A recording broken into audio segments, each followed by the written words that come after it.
Мы с вами в гостях у заслуженного работника культуры России, народного мастера Минеевой Валентины Алексеевны. Валентина Алексеевна известна как мастер ткачества. Об этом рассказывает и ее замечательная книга, которая так и называется «Чувашское узорное ткачество». Тем, кто хочет побольше узнать об этом непростом искусстве, стоит поближе познакомиться с этой уникальной книгой.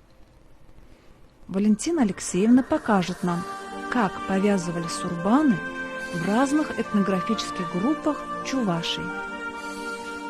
Вот так это делали чуваши средней группы – Амат-Янджи.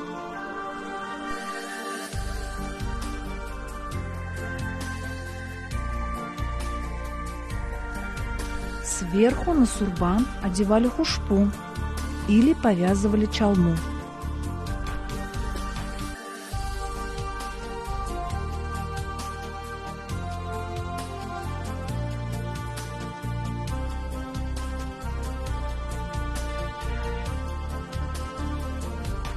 Один конец сурбана оставался на правом плече. Его так и называли – крыло сурбана.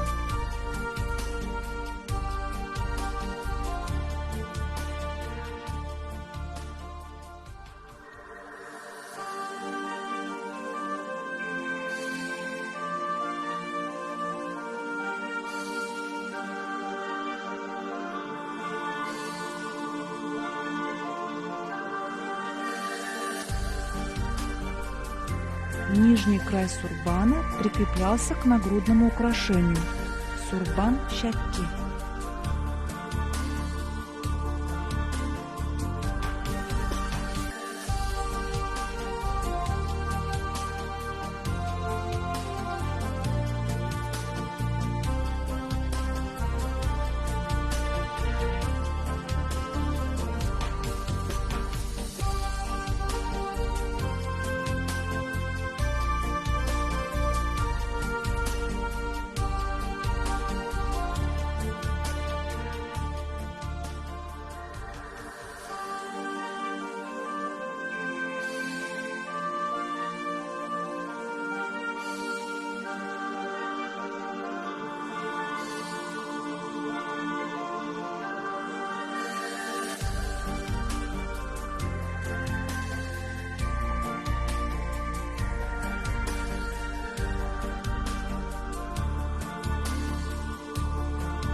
Сурбан могли закреплять, завязывая пушту-3.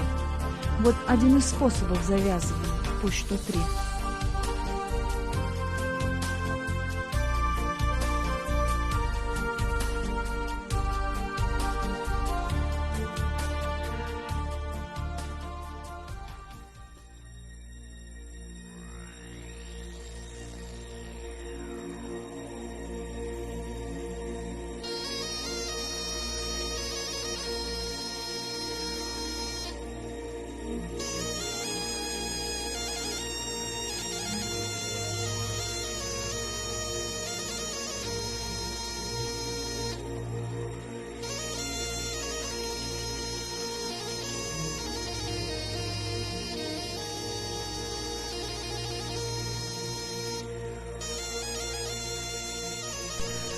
Заведено издревле было, что внучке вышитый сурбан однажды бабушка дарила, как родословный талисман.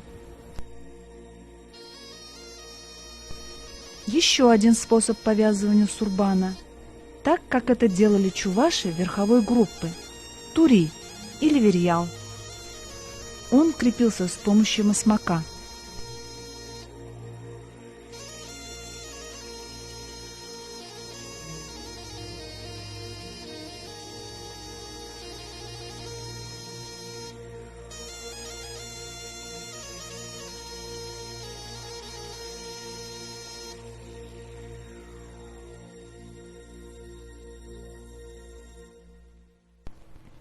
Здесь представлен вариант северо-западной группы верховых чувашей.